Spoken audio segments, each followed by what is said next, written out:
आज हम बात करेंगे बच्चों के दांत निकलने के। जो छोटे बच्चे होते हैं, उनके जब दांत निकलते हैं तो कौन से महीने में निकले तो किस प्रकार के प्रभाव परिणाम रहते हैं।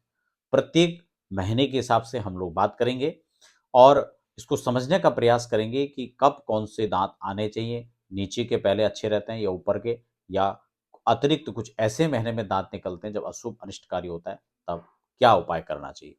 इसी को लेकर विस्तार से चर्चा करेंगे। नए दर्शक हैं तो फटाफट चैनल को सब्सक्राइब जरूर कर लीजिए, साथ ही बेल आइकन को भी प्रेस कर लीजिए ताकि आने वाले समय में भी आपको अध्यात्म, ज्योतिष, वास्तु और इस प्रकार की कुछ खास जानकारी मिल सके।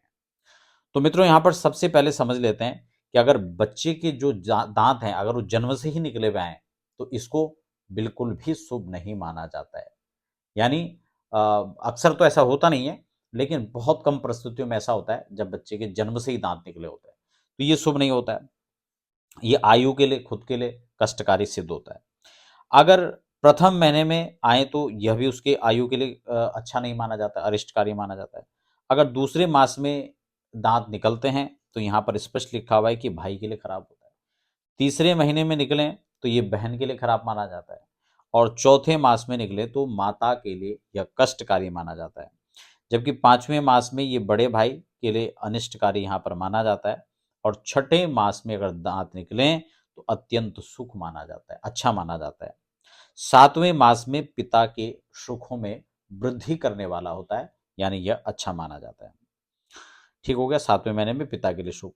अष्टम मास में बच्चे के जन्म से आठवें महीने में यदि निकलता है तो देह की पुष्टता है, यानी बच्चे के खुद के स्वास्थ्य के लिए अच्छा हृष्ट पुष्ट रहेगा, ये अच्छा रहेगा। नवम मास में लक्ष्मी प्राप्ति होती है, और 10वें मात्र में सौख्य, यानी ये भी शुभ है। 11वें महीने में निकलते हैं तो ये भी अति सौख्य माना गया है। जबकि 12वें मास में दांत निकलें तो विपुल धन धान्य की वृद्धि होती है, ये भी अच्छा माना गया है। और यहाँ पे फिर से वही बात है कि यदि गर्भ से ही निकले हो दांत तो ये अच्छा नहीं माना जाता है, माता पिता के लिए खासकर खराब है। ऊपर की पंक्ति के दांत पहले निकले तो ये भी कष्टकारी होता है, माता पिता के लिए, ननियाल पक्ष के लिए खासकर ये अच्छा नहीं माना जाता है।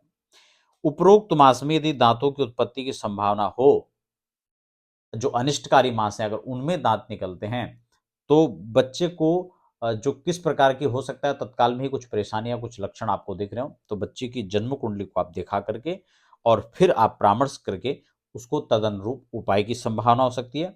अगर कुछ भी आपको उपाय नहीं सूझ रहा है तो आप उसके निमित्त महामृत्युंजय का जप आप कर सकते हैं। जो ग्रह प्रतिकूल है उनकी शांति आप कर सकते हैं, और अशुद्ध जो अशुभ है, जो अशुभ लक्षण है, अशुभता है, उसकी शुभता के लिए आप जो है कुछ दान आदि कर सकते हैं। तो इस प्रकार से यह दंतोत्पत्ति का फल था। फिलहाल बने रहे, हमें दीजिए इजाजत।